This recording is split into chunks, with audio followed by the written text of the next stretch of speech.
Um bom dia a todos. Dia. Que a paz do nosso Senhor Jesus possa estar em nossos corações. É com a grande alegria que a gente retorna novamente aqui ao Memei, uma casa que sempre nos recebe com uma energia, com uma luz, com uma hospitalidade assim indescritível.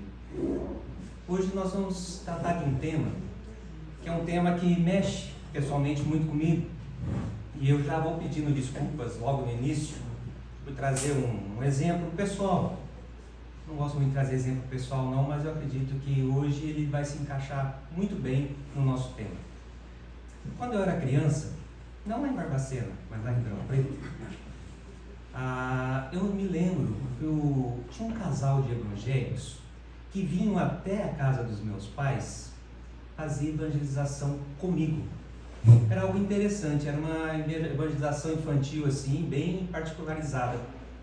Embora nós fôssemos católicos à época, mas esse casal era evangélico e eu nem hoje eu nem sei, não me lembro qual que era a religião deles. Mas eles tinham um método bem interessante.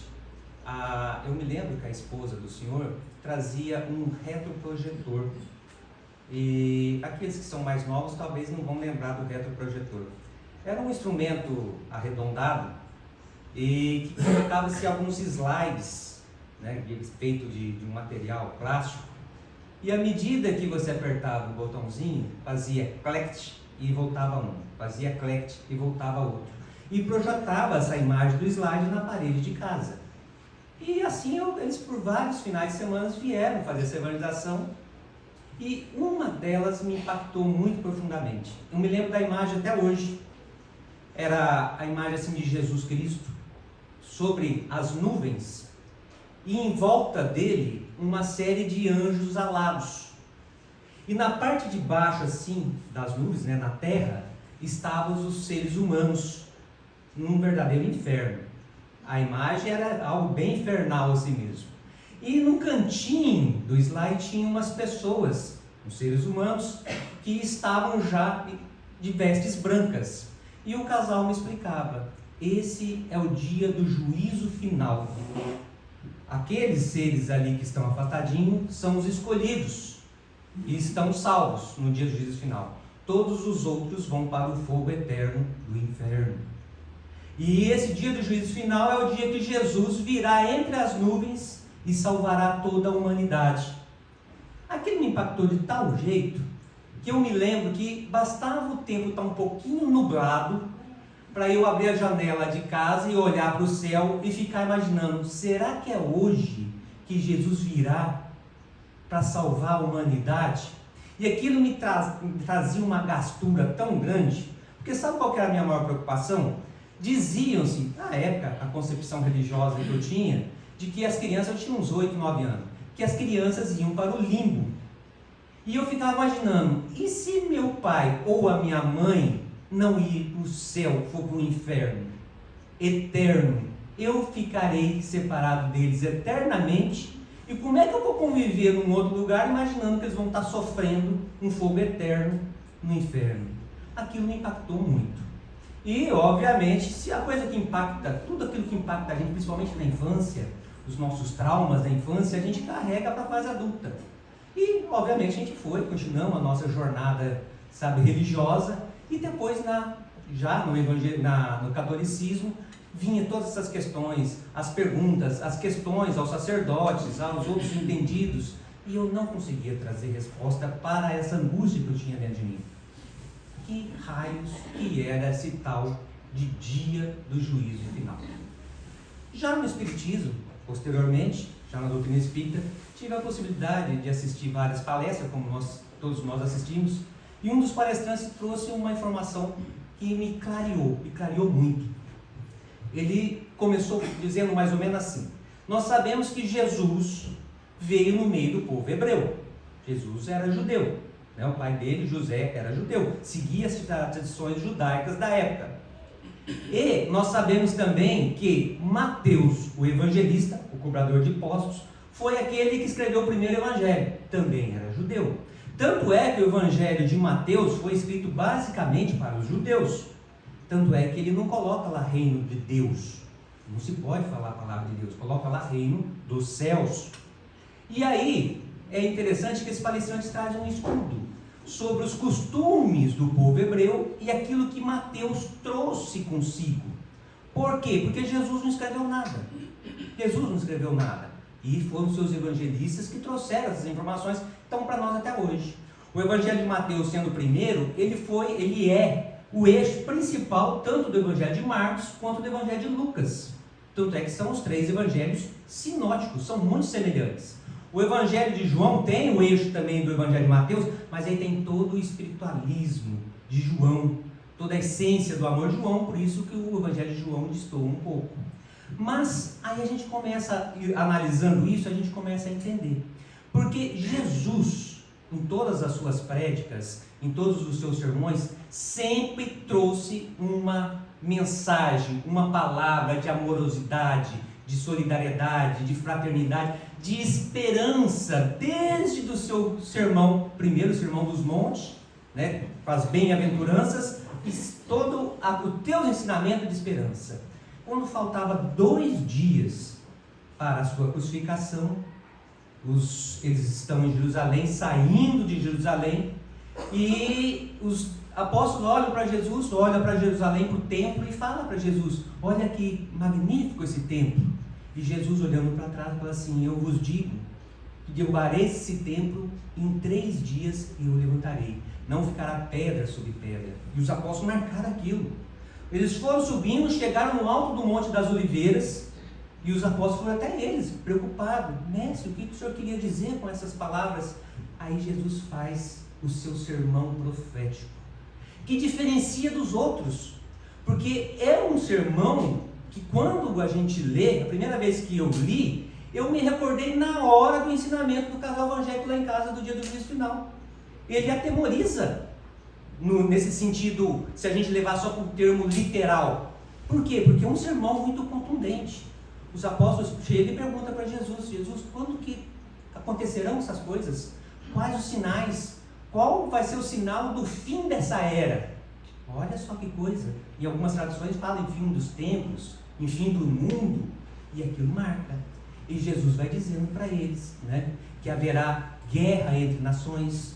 Guerra entre nações sempre existiu. Haverá maremotos, haverá terremotos, e vai fazendo ali um colar extenso de, digamos assim, de coisas, de catástrofes que a princípio iriam acontecer e que seriam sinais para a gente ficar atento para saber quando que haverá de chegar esses tempos preditos lá nas Bíblias, lá no Evangelho e lá desde o Antigo Testamento. E ele inclusive diz: nesse tempo o sol apagará, a lua perderá seu brilho, as estrelas cairão do céu. Sabe, é algo assim contundente. Ai das grávidas que tiverem, né, para dar o parto naquela época. Ai daquele que está sobre a casa, não vai ter tempo para descer. Ai daquele que está no campo, não terá tempo. É algo assim que impacta. E diz mais, isso ainda, cada vez que ele coloca uma dessas sentenças, ele diz: isso não será ainda o fim. Como assim? Ainda não é o fim? Tanto sofrimento desse jeito ainda não será o fim? Aí ele, mais à frente, ele diz: quando o Evangelho se espalhar por todo o mundo, aí sim será o fim. Aí a gente vai vendo o palestrante trazendo essa comparação com o Antigo Testamento. Ele traz uma relação muito interessante, porque os hebreus também tinham a sua cultura, tinham os seus livros, e a linguagem que existe nos livros hebraicos é muito semelhante à linguagem de Mateus no Evangelho. E eles criaram até um estudo sobre isso, né, chamando isso de linguagem apocalíptica. E aí a gente vai entender o porquê. A gente vai ver que os hebreus eram povos que, depois que deixaram a sua terra lá com Abraão há muito tempo atrás, e depois com Moisés, posteriormente indo para o Egito, e foram escravos no Egito, foram escravos na Babilônia. Quando Cristo veio, eles eram escravos na própria terra deles, porque tinham que pagar altos tributos por romanos. Então era um povo que se via assim: nós somos o povo escolhido por Deus. Era o povo monoteísta. Somos o povo escolhido de Deus. E no alto do orgulho deles, eles achavam que eles eram justos e limpos. Tanto é que eles tinham uma série de ritualismo externos sobre essa questão da sujeira. Então eles se achavam que era o povo justo e limpo. Só que nós somos o povo que mais sofre no mundo. Somos escravos e sofremos daqui, tivemos que fugir dali, tivemos que guerrear ali. Eles se achavam, assim, entre aspas, injustiçados, mesmo sendo justos. E criaram essa visão, principalmente através do profeta Isaías, de que os ímpios, ou seja, os outros povos que tinham sucesso, que tinham progresso, que tinham riquezas, eles um dia haveriam de pagar também e seriam castigados por Deus. Aí eles começaram a criar essa visão, essa imagem, que um dia haverá que esses outros povos serão castigados. Que dia seria esse? O dia do Senhor, o dia do juízo final. Você vê que Mateus trouxe isso para o evangelho dele. A mesma linguagem, sabe, que tinha os hebreus, Mateus também colocou essa linguagem que a gente chama de linguagem apocalíptica, linguagem de como se fosse assim uma profecia para o futuro. Tranquilo, o tempo vai passando, vence o Espiritismo e vai trazendo para nós, traz para nós as informações necessárias para a gente entender um pouquinho mais sobre esse tal do dia do juízo final, o dia do Senhor. Aí a gente vai pegar o último capítulo da Gênesis. Esse último capítulo é o tema que a gente está trabalhando aqui hoje, né? São chegados os tempos. É interessante que Kardec vai trabalhando as obras, e quando chega no seu último livro, né, a Gênesis, ele pega no último capítulo e coloca: são chegados os tempos. Da mesma forma como que nós tivemos o Antigo Testamento, tivemos todos os ensinamentos de Jesus, e depois que Jesus foi crucificado, veio entre nós e retornou para o mundo espiritual, ele vem, pega João, o apóstolo, leva para o mundo espiritual, traz uma visão toda para ele de acontecimentos, uma visão futura, e João vai lá e escreve naquele simbolismo necessário o Apocalipse.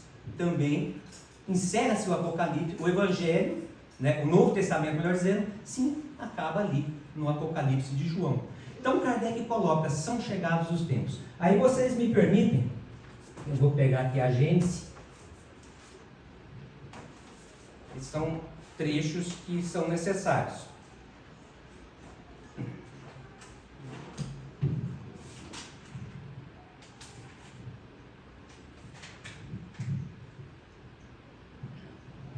Tem uma mensagem chamada A Nova Geração.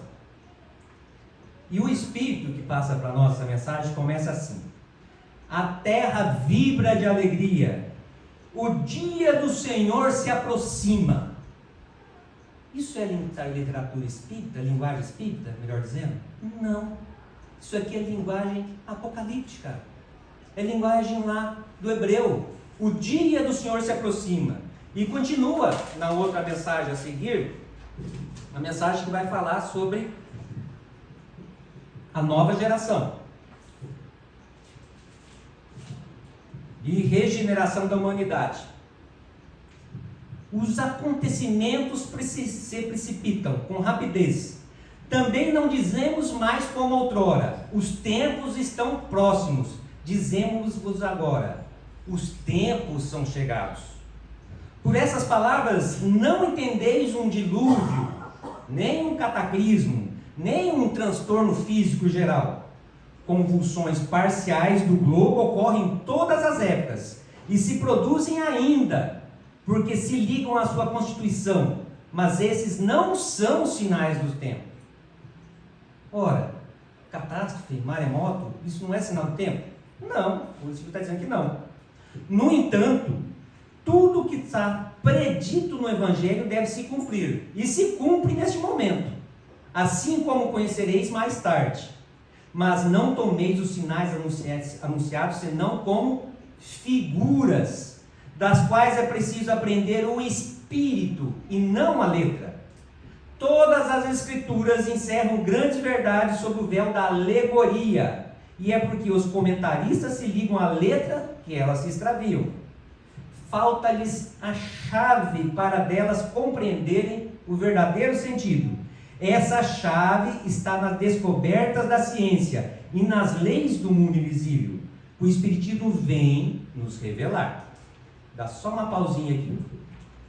Nós vamos ver que Manuel Filomeno de Miranda, através da psicografia do Divaldo Franco, ele nos traz 4 livros, né? Agora, recentemente, em 2010 veio Transição Planetária, em 2002, agora faltou o nome, a minha nova era, Caminho da Nova Era, alguma coisa assim. O terceiro livro, Perturbações Espirituais, e o último agora já na pandemia, No Rumo de um Mundo de Regeneração. Joana de Ângeles traz uma mensagem para nós que ela nos demonstra como que esse processo está acontecendo. Está aqui, gente. Eu trouxe. É tanta anotação.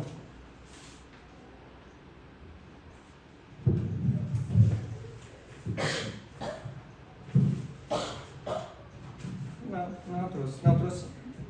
Está aqui. Essa mensagem é de 2010. Joana de Ângeles a intitulou como A Grande Transição. Ela fala assim: opera-se na Terra, neste largo período, a grande transição anunciada pelas Escrituras e confirmadas pelo Espiritismo. Isto porque os espíritos que o habitam, ainda caminhando em faixas de inferioridade, estão sendo substituídos por outros, mais elevados, que o impulsionarão pelas trilhas do progresso moral, dando lugar a uma era nova de paz e de felicidade. Os espíritos renitentes na perversidade, nos desmandos, na sensualidade e beleza, estão sendo recambiados lentamente para outros mundos inferiores. Por outro lado, aqueles que permaneceram nas regiões inferiores estão sendo trazidos à reencarnação. Caso se oponham às exigências da evolução, também sofrerão um tipo de expurgo temporário para regiões primárias entre as raças atrasadas. Concomitantemente, espíritos nobres que conseguiram superar os impedimentos que os retinham na retaguarda estarão chegando a fim de promoverem o bem e alargarem os horizontes da felicidade humana. Da mesma forma, missionários do amor e da caridade procedentes de outras esferas, estarão se revestindo da indumentária carnal. Isso, ela faz um resumão do que o Manuel Filomeno traz para a gente. E faz a gente começar a ter uma visão de que no planeta Terra, como em tudo no universo, existe tempo para cada coisa. E isso é muito interessante, porque se um pedagogo ele acompanha a vida escolar de um aluno na escola, aí ele passa pelo aquele conceito de classe e visualiza de que aquele aluno ele não está tendo o aproveitamento necessário para aquele grau escolar. E chega-se à conclusão que ele tem a necessidade de fazer aquilo novamente ou ser encaixado dentro do nível escolar que é necessário para ele ter um melhor aproveitamento. Então, quando a gente fala em degredo, como a Joana fala, não quer dizer que isso seja punição. A gente tem aquela visão de que expiação, de que degredo é algo que pune. Não! É a pedagogia divina atuando em nossas vidas. Então, o nosso planeta ele também tem esses tempos para cada coisa. O Haroldo Dutra que traz uma palestra muito interessante que ele fala sobre os ciclos terrenos. E quando a gente fala sobre ciclo terreno, eu vou permitir aqui trazer para vocês uma informação de Chico Xavier, que na verdade não é do Chico, é do Emmanuel, que ele vai falar sobre essa questão dos ciclos terrenos. É esse aqui. O Chico ele foi entrevistado pela LBV, Legião da Boa Vontade, salvo engano, no ano de 1953. E os nossos irmãos da LBV compilaram essa entrevista e colocaram numa revista periódica que eles tinham. E lá, nessa entrevista, perguntaram para o Chico, olha a pergunta que interessante: pode Emmanuel dizer-nos algo a respeito da verticalização do eixo da Terra e das transformações que esta sofrerá? Aí, antes de responder isso aqui, o que Chico nos trouxe, a gente vai lembrar que na Gênesis, nesse último capítulo, no item 8, nós temos uma mensagem do Espírito Aragô, que fala desses ciclos do nosso planeta Terra. E por que ele fala desses ciclos do planeta Terra justamente no último capítulo da Gênesis, são chegados os tempos? Ora, eles estão falando porque nós estamos passando por um ciclo terreno que está chegando no fim. E o Haroldo explora bem isso aqui. Olha a resposta que os Espíritos dão, ou melhor, que Emmanuel dá através do Chico. Afirma nosso orientador espiritual, Emmanuel, que não podemos esquecer que a Terra, em sua constituição física propriamente considerada, possui os seus grandes períodos de atividade e de repouso. Ele está dizendo que esses ciclos, eles têm períodos em que começa devagarzinho, vai aumentando, chega a um ápice, vai descendo e chega nesse descenso embaixo. Sobe e desce, sobe e desce. Isso nos faz lembrar como se fosse uma onda vibratória. Tudo é onda vibratória. Toda energia é uma onda que vibra. E esses ciclos também. Eles têm um momento que vão se acentuando, vão ficando mais intensos, aí vão caindo em descência e vão ficando mais fracos. Olha os ciclos do nosso planeta. Segundo os geólogos, o nosso planeta tem 19 ciclos de movimento do nosso planeta. Eu praticamente conheço 3. 2 deles é que a gente sente no dia a dia. O nosso planeta ele tem um ciclo de 24 horas em volta do próprio eixo, e isso é assim, e vai ser sempre assim até o final físico do nosso planeta, que é o nosso dia. E esse dia começa, né, tem a manhãzinha, a madrugada, a manhãzinha, a tarde, a noite, e vai fazendo esse mesmo ciclo. São 4 momentos do dia. Nós temos o nosso planeta no movimento de translação em volta do nosso Sol. 365 dias, 5 horas e uns quebradinhos. Temos também 4 estações por causa desse movimento. E elas não acontecem da noite para o dia. Nós não estamos numa noite fria de inverno, lá com o nosso edredom, com os nossos cobertores, e abrimos a janela de manhã e já está tudo ensolarado e todo florido. Do inverno para a primavera, como de cada estação para outra estação, as coisas vão acontecendo de forma gradual, devagar.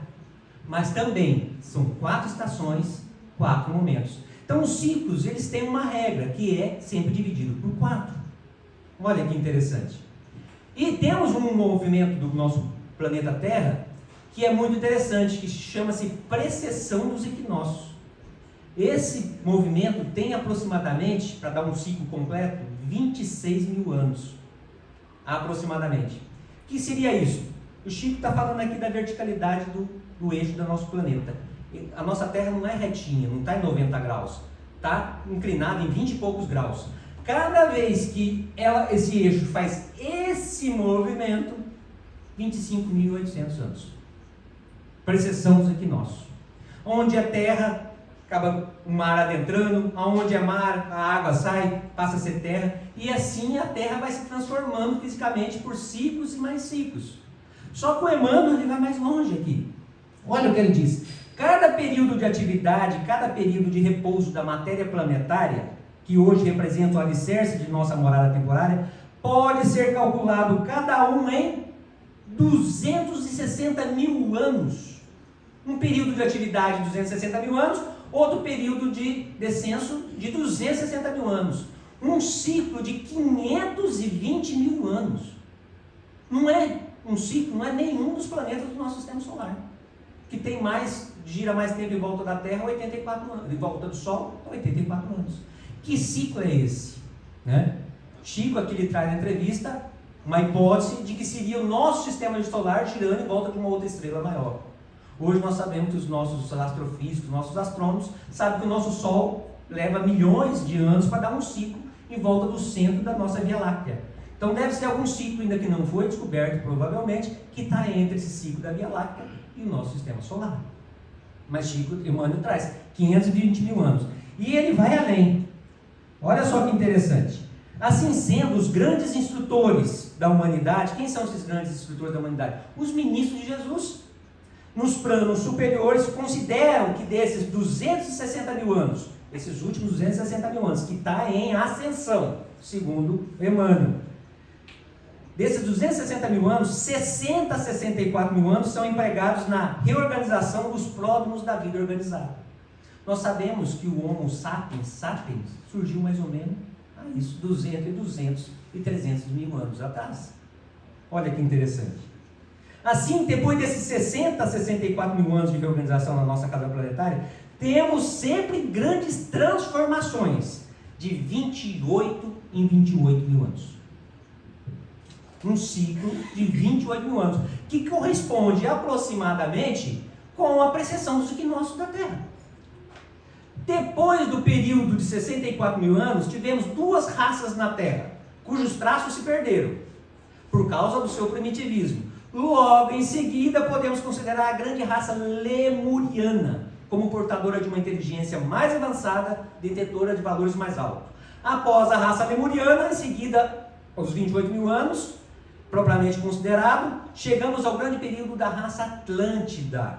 Era outros 28 mil anos de grandes trabalhos, no qual a inteligência do mundo se elevou de maneira considerável. Então ele está falando aqui que essa precessão dos equinócios, esse ciclo de 28 mil anos, não é só terreno. Cada período desse é uma raça que habita o nosso planeta. Pelo menos é isso que Emmanuel nos traz. Raças lemuriana, raça Atlântida. E aqui ele diz, achamos-nos agora nos últimos períodos da grande raça ariana. Somos nós. Somos nós. Olha que interessante. Emmanuel vai trazer no livro A Caminho da Luz as informações dos capelinos que chegaram aqui, as 4 grandes raças que vieram compor junto com a raça amarela e junto com a raça negra tudo que nós somos hoje. E dentre essas raças, egípcias, hindus, hebreus e arianos, os arianos foram os únicos que não ficaram fechadinhos. Eles saíram pelo mundo se miscigenando com as outras raças. E é por isso que nós somos a raça ariana. Não somos hindus, não somos hebreus e também não somos egípcios. Aqueles egípcios já foram embora daqui espiritualmente. Então, nós somos o restício dessa raça ariana, ou como está dito no Livro dos Espíritos, raça adâmica. E é interessante que no Livro dos Espíritos, Kardec faz a pergunta, se Adão existiu. E os Espíritos respondem, dando a entender que esse Adão, na verdade, era um grupo de pessoas, uma raça. E diz que sim, aproximadamente 4 mil anos atrás. 4 mil anos antes de Jesus, mais 2 mil anos antes, então existiram há 6 mil anos atrás. Aqui a gente está falando de anos terrestres. Então, se um ciclo tem 28 mil anos, e ele divide em 4, e nós estamos no finalzinho do ciclo, então nós estamos no finalzinho de uma quarta parte de um ciclo de 28 mil anos, que são 7 mil anos. Estamos nesse finalzinho. E se já correram 6 mil anos desse ciclo, falta para fechar esse ciclo 1000 anos. Olha que interessante. Falta um dia. Por que falta um dia? Porque São Pedro, já fazendo reportação às escrituras do Antigo Testamento, diz que para o Senhor, um dia é 1000 anos. 1000 anos é um dia. A gente não está falando de um tempo terrestre, humano. Estamos falando de tempo divino.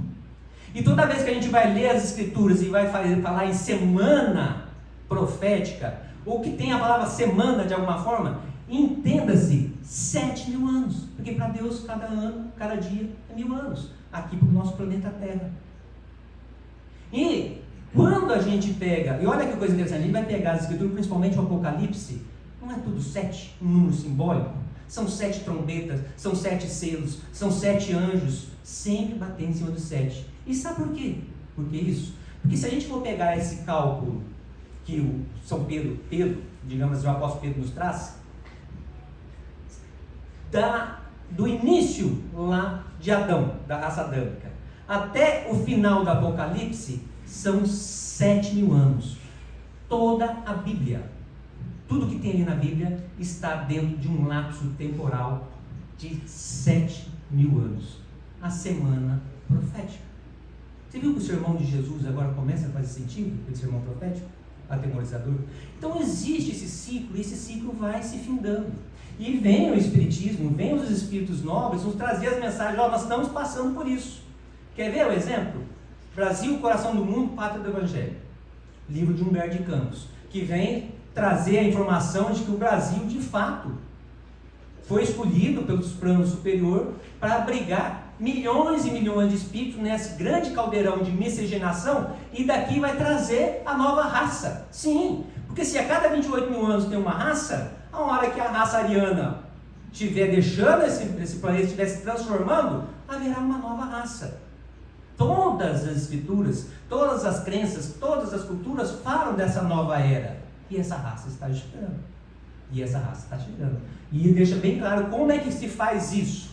Tanto na Gênese de Kardec, quanto Manuel Filomeno de Miranda, quanto os espíritos superiores, Joana de Anjos, diz que é simples. Vai se substituindo. Aqueles que não estiverem mais no nível vibratório para continuar habitando o planeta Terra, não vai ter mais a oportunidade de ter as experiências necessárias para a sua evolução aqui. E serão retirados daqui para um outro orbe, para uma outra região. Então aqui está passando por um processo. A Terra está evoluindo e vai ter uma nova ordem vibratória. Aí, nós muitas vezes pensamos, mas será que isso vai acontecer? Brasil, pátria do Evangelho, coração do mundo. Ismael, que é o governador espiritual do nosso Brasil, lá no século XIX, 1800 e pouquinho, 1830 e pouco, ele faz uma reunião com os seus assessores, e nessa reunião ele relata que aquela reunião estava acontecendo em todo o mundo, em todas as nações ou conjunto de nações. O seu representante, o seu coordenador de cada nação estava reunido com todo mundo naquele momento. Por quê? Porque a transição planetária ela é diferente de todas as outras transições e momentos que nós tivemos no passado, que eram localizados. A transição acontece no orbe inteiro, em todos os locais. E é interessante porque Ismael fala assim: vou vos lembrar que estamos no século do advento do Consolador prometido. Serão 100 anos preparatório para os próximos 100 anos. Ismael falando. Século do advento do Consolador prometido. 18 de abril de 1857. Advento do Espiritismo. Kardec publica o Livro dos Espíritos. Coloca mais 200 anos. A gente não se tem que prender em datas, porque, na verdade, o próprio Cristo disse no sermão profético, quando perguntaram para ele quando isso ia acontecer, Cristo respondeu: daquele dia e hora, nem o Filho e nem os anjos o sabem, só Deus. Então quando a gente prende, ano 2000, ano 2012, não, isso não caia nisso. Mas a gente sabe que estamos no meio do processo, só não sabemos em qual fase nós estamos. Olha que coisa interessante. E agora, recentemente, Divaldo Franco deu uma entrevista informando que aquilo que Joana disse ali em 2010, que espíritos nobres retornarão para ajudar a puxar para essa transformação do planeta, ele disse que a partir da década de 50 agora, 2050 e pouco, esses espíritos estão vindo em massa, já estão vindo, mas vão vir em massa. Da mesma forma que agora, nesse exato momento, todos aqueles espíritos que estavam lá cristalizados no mundo espiritual, mais, digamos assim, umbralino, mais de sombras, mais trevoso, abriram-se as porteiras, estão vindo, renascendo todos, para dar oportunidade a todos. Então é um choque de geração. E desse choque de geração que a gente está vendo aí, o mundo todo conturbado, surgirá a nova geração, que segundo os Espíritos tem tudo para que realmente aconteça desse lado aqui das Américas, né? São os ciclos e são as coisas que estão acontecendo. Tranquilo, Caetano? Interessante saber isso? É interessante. Basta? Não. Não basta. Porque isso é só para a gente ter conhecimento de que o processo está acontecendo, a gente queira ou não queira. Por mais que eu fale assim, não quero saber disso, eu faço parte do processo. Nós fazemos parte do processo e as coisas estão acontecendo. E aí, como é que a gente age? Como é que a gente faz? Jesus nos ensinando de novo. Humberto de Campos tem uma obra chamada Boa Nova, e no seu capítulo 3, ele tem um diálogo espetacular de Jesus como um sacerdote do templo de Jerusalém. Diz que Jesus saiu de Jericó, depois de se encontrar lá com João Batista. E aqui é interessante que João Batista, nós sabemos que foi ele contemporâneo de Jesus, primo de Jesus, e que começou a pregar um pouquinho antes de Jesus. E o lema dele principal era: arrependei-vos, arrependei-vos. Ele não falava amai-vos, amai-vos. Olha, quem veio ensinar a mensagem de amor foi o Cristo. Arrependei-vos, arrependei-vos, porque é chegado o dia do Senhor. Olha de novo a linguagem profética. É chegado o dia, é chegado o reino de Deus. Mensagem de João Batista. E Jesus, depois de estar com ele lá no Rio Jordão, sobe para Jerusalém, aproximadamente ali a poucos quilômetros, 12 a 15 quilômetros, e senta de frente, isso Humberto de Campos relatando, senta de frente com o templo de Jerusalém. E fica analisando ali quem entra e quem sai, quem entra e quem sai. Como se estivesse fazendo aquela análise psíquica, e com certeza assim ele fazia, de cada um que entrava ali, analisando o segundo. Porque a justiça de Deus e a lei de Deus se cumpre no mundo e nós que estamos aqui. Então é analisando o ser humano que a gente consegue realmente chegar a conclusões sobre essa questão da justiça divina. Não foi isso que Kardec fez no Céu e Inferno? A análise do mundo espiritual, entrevistando os espíritos? Foi assim que fez. E naquele grupo que estava na frente do templo, tinha um grupo de sacerdotes. Um deles se sentiu que atraído magneticamente por aquela figura diferente que estava ali. Vestuário diferente, cabelo dividido ao meio, uma serenidade na face que atraiu. E ele foi conversar com Cristo. Anã, o sacerdote Anã. Mais tarde, sobre já o nome já de líder do templo, de Caifás, ele que assina a sentença de morte da crucificação de Jesus. E Anã, conversando com Cristo, chega soberbo, prepotente, olha para ele e reconhece que ele era da Galileia, pelo seu trajar, o seu jeito de ser, de aparentar, e lhe pergunta: Galileu, o que fazes aqui em Jerusalém? Jesus olha para ele, né? E antes de responder, acredito que passou uma infinidade de coisas, porque Anã, naquela hora ali, ele é um símbolo daquele que vive as exterioridades do mundo. É como se nós estivéssemos ali perguntando para o Cristo: o que ele faz ali por Jerusalém? O alto ainda do nosso orgulho, da nossa arrogância, a gente se coloca ali. Anã simbolizava aquele religioso que se dobra o joelho dentro do templo, mas lá fora pisa no pescoço do seu irmão. Ele representava aquele religioso que vive todas as historiedades, todo o ritualismo de um templo, mas não consegue ser um bom cidadão. Então, Anã representa o homem e a mulher que realmente vive as historiedades do mundo. E às vezes a gente se coloca na posição de Anã. E a gente provavelmente faria talvez as mesmas perguntas. E Jesus responde para ele: passo por Jerusalém para implantar o reino de Deus no mundo. Imagina, uma pessoa galileia conversando com um alto sacerdote do templo de Jerusalém e dando uma resposta dessa. Anã escarneceu em cima do Cristo.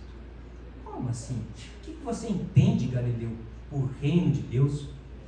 E Jesus dá uma resposta que talvez muitos de nós não estamos ainda na condição de absorver.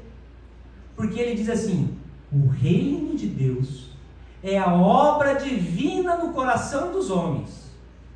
O reino de Deus é a obra divina no coração dos homens. Obviamente, para a época, né, dos homens, das mulheres, de todos. Olha que coisa profunda. O reino de Deus não está num lugar exterior, não está num local circunscrito do universo, está dentro do coração de cada um de nós. Então, eu tenho o reino de Deus ali dentro. Todos nós temos o reino de Deus dentro de nós. Por isso que Jesus Cristo dizia: vós sois deuses. Está ali dentro. E a gente não está preparado para isso, né? A conversa vai seguindo, vai correndo. Anã cada vez mais impetuoso para cima de Jesus. E pergunta para ele como é que ele pretendia instalar então esse reino de Deus. E ele disse que os seus discípulos virão de todas as partes. Anã pula dessa altura, né? Como assim vem de todas as partes? Por acaso você tem a proteção de algum príncipe, de algum poderoso? Olha só a visão pequena de Anã. E às vezes é a nossa visão. Nós lutamos por poder, nós lutamos por aparências, nós lutamos realmente por dinheiros, não que isso não seja necessário, mas se deixamos se envolver para essas coisas mundanas, exteriores, e não olhamos aquele reino de Deus que está dentro do nosso coração. E assim Anã fez, e fez a pergunta para ele. E Jesus disse que virão de todas as partes os discípulos dele. Anã olha para Jesus e fala assim: você já viu uma estátua perfeita ser feita de fragmentos de lama? Dizendo, esses seus discípulos não valem nada, é lama. Como é que você vai construir alguma coisa com esses seus discípulos? E Jesus olha para ele e diz assim: sacerdote, o mármore mais precioso é feito pelo sentimento. E o cinzel, ou seja, a talhadeira mais superior é o da boa vontade. Essa é a estátua perfeita. Aí Anã fica desesperado, já meio perdido. Mas por acaso, o que você conhece de Roma e de Atenas? O que era Roma na época? O que é Roma hoje? O que era Atenas antigamente? O que é Atenas hoje? Impérios que se desfazem assim com o tempo. E Jesus olha para Anã e fala assim: eu conheço o amor e a verdade. Olha que coisa fantástica. Sentimento, boa vontade, amor e a verdade. Luzes para a gente passar por esse momento de transição. Quando a gente fala daquele sermão profético de Jesus, a parte talvez que mais assim mexe muito conosco é quando fala: o sol perderá, o sol se escurecerá, a lua perderá o seu brilho, as estrelas cairão do céu. E a gente fica imaginando, aí sim, quando fala de maremoto, de guerra, de terremoto, a gente entende que isso acontece sempre. Agora, o sol se escurecerá, será que está falando de eclipse solar? A lua perderá o seu brilho, as estrelas caírem do céu? Gente, isso não entra na cabeça da gente, a gente não consegue entender. É tudo uma linguagem simbólica. Olha o momento que nós estamos passando. Talvez nós tenhamos alcançado até hoje a maior evolução em tecnologia médica, a maior evolução em vacinas, a maior evolução em anestesia. Olha que coisa maravilhosa. Antigamente se cortava-se sem anestesia, dava um gole de rum para a pessoa, ela ia ali, amputava-se os membros no meio da dor.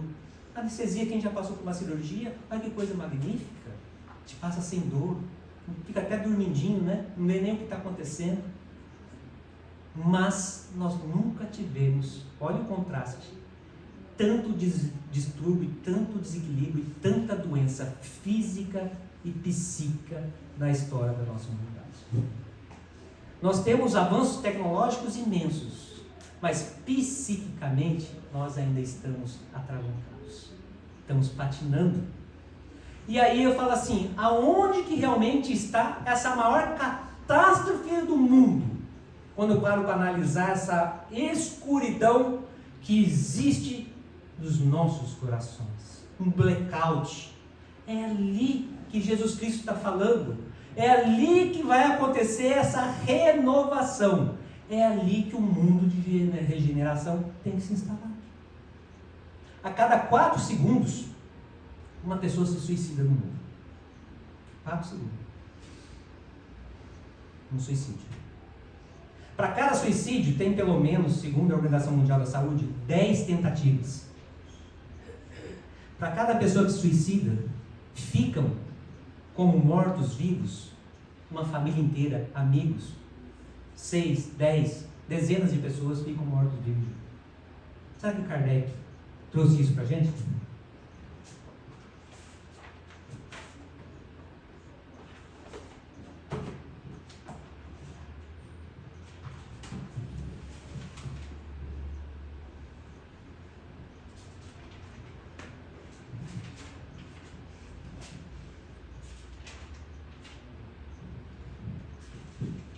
Permita-me ler só mais um trechinho dessa mensagem da nova geração. Infelizmente, a maioria, desconhecendo a voz de Deus, persistirá em sua cegueira, e sua resistência marcará o fim do seu reino por lutas terríveis. Em seu desvio, eles mesmos correrão para a sua perda, levarão à destruição que engendrará uma multidão de flagelos e de calamidades, de sorte que, sem o querer, apressarão o advento da era da renovação. E como se a destruição não caminhasse bastante rápida, ver-se-ão os suicídios se multiplicarem, numa proporção inaudita, até entre as crianças.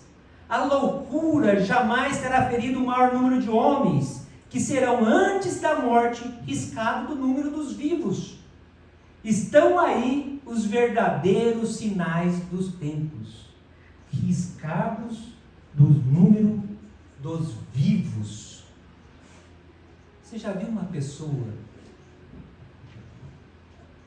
que se envolve no mundo da drogadição, nessas drogas sintéticas, extremamente potencializadas, que nós temos hoje, que passam a viver como verdadeiros zumbis, riscados do mundo dos vivos, um vivo morto? Conversa com alguém que teve um familiar que se suicidou, muitas vezes está ali como um vivo morto. E Kardec, em 1860 e pouco, já estava nos alertando disso. É algo assim estarrecedor, esse momento que está passando. E é por isso que o Cristo vem fazer o chamado no coração. Porque a gente pode ter uma infinidade de tecnologia, mas a gente só vai conseguir vencer isso transformando o nosso coração. E aí Jesus vem e nos faz esse chamado. Ele diz mais ou menos assim: não se turbe o vosso coração. Crede em Deus, crede também em mim. Na casa do Pai há muitas moradas. Eu vou, mas vou preparar lugar para onde vocês estão indo. Quando fala em moradas, a gente já imagina os trilhões e trilhões de mundos que existem no universo ou nos universos. Mas aqui ele está falando de uma morada especial. No nosso coração. Também é morada. E é ali que é o convite dele. Acerene teu coração. Silencia a tua alma. Vigie os teus pensamentos. Observe os teus sentimentos. É ali que tem que transformar. Permita que o Cristo entre no teu coração. Ele cura. Nós nos curamos através dele. Permita a cura. É esse o convite. Acalme-se. Esse acalmar, esse descansar não é material não, é espiritual. A gente tem ideia da imensidade de sentimentos que correm entre nosso cérebro e nosso coração, entre nosso coração e nosso cérebro, nessa agitação da vida tão maluca, que às vezes a gente chega em casa e não sabe dizer se o céu está estrelado ou não, se está nublado ou não. Se meu filho pergunta, não percebi. E às vezes a gente chega a tal ponto que o sol escurece para a gente, que a lua perde o brilho, que a gente não consegue ver as estrelas no céu porque elas caíram dentro do coração. É um blackout que acontece. E é um momento, é necessário, porque é assim que a gente vai transformar. É um momento que está. Os tempos são chegados. E não adianta a gente querer fugir, a gente tem que enfrentar. Enfrentar como? Asserenando o coração. Observando os pensamentos, os nossos sentimentos. André Luiz, no livro Ação e Reação, ele traz um caso interessantíssimo. É uma lição descomunal e interessante. É um obsessor que ensina. E diz o seguinte, diz André Luiz nesse livro, que ele e Lário, o colega dele de aprendizado, vão junto com o instrutor Silas atender um rapaz. Esse rapaz, segundo o relato de André Luiz, está ali cercado por 300 obsessores. Tem ideia que é isso? 300 mentes influenciando a mente dele. Ele é extremamente apegado aos bens materiais, riqueza. E o interessante, se veste e vive como um mendigo, materialmente falando. Sabe o tio Patinhas? Lembra? Nosso gibi? Ficava naquele forte enorme, mergulhando nas moedinhas. Era o rapaz. E aí o obsessor explica para ele. Esse rapaz aqui era filho do Antônio Olimpo. O Antônio Olimpo também era pior que ele. Quando os pais morreram, abriu o olho desse tamanho para a herança dos pais, pegou os 2 irmãos, embebedou-os, foi para o meio do lago e empurrou eles na água. Os dois morreram. Esses irmãos começaram uma vingança no mundo espiritual obsidiano, Antônio Olímpio, que depois desencarnou e vive nas regiões umbralinas. O filho pegou isso do pai, porque tinha a mesma essência, o mesmo desejo. Apegou as posses materiais e só enriquecendo, enriquecendo, enriquecendo. Os tios passaram a obsidiá-lo e trouxeram os outros obsessores. E ele se encontra nessa situação há séculos. Falando.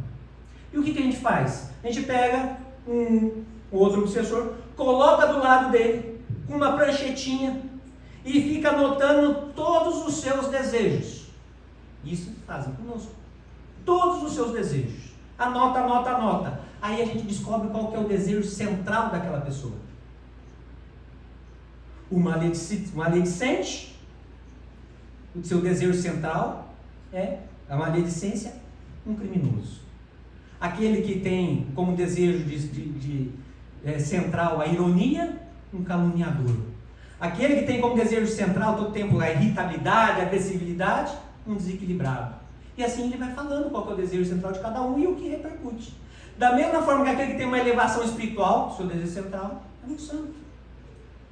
Então ele faz nos alerta da como que a gente tem que investir em descobrir o nosso desejo central. A gente vai esperar vir um obsessor ficar do nosso lado, ele descobrir o nosso desejo central e ficar nos atiçando, porque é isso que ele fala lá no livro, Ação e Ação. Chama de escola de vingadores. Ele diz que a gente não faz nada, são vocês que fazem. A gente só joga o combustível. O negócio pega fogo. Então nós estamos, segundo ali o livro, há séculos patinando no mesmo desejo central. Então se a gente não mudar esse desejo, a gente vai continuar patinando. E num momento desse de transição planetária, onde Kardec deixa bem claro que somos os trabalhadores da última hora, se a gente trabalhar, e que é a última hora, é o momento a chegar. Se a gente não mudar o nosso desejo central, vamos ficar patinando. Viram a importância de acerenar? Por que acerenar? Ter calma. Porque quando a gente está agitado, a gente não consegue nem refletir na ponta do nosso dedão. Quanto mais das coisas íntimas do nosso coração. Temos que nos acerenar, temos que nos acalmar. E aí sim, vigiar o pensamento, observar os nossos sentimentos, descobrir qual é o nosso desejo central. Ah, eu tenho um desejo central que só penso em sexualidade o tempo todo. Opa, tem que transformar isso, tem que trabalhar isso. Porque isso está me empacando há décadas, há séculos, conforme diz o Leandro. Porque se a gente não fizer isso, corre-se o risco da turma toda passar de ano e nós levarmos bomba escolar. Olha, a importância da gente investir na questão dos sentimentos. Então o convite do Cristo é esse. Acerene teu coração. Crede em Deus, crede também em mim. Na casa do Pai há muitas moradas. O teu coração é uma morada. Invista, transforme o teu sentimento. Transforme a sua base de sentimento. Porque se a gente não fizer isso agora, pode ser que a próxima oportunidade seja só daqui a séculos. Muito obrigado por tudo. Um bom domingo a todos.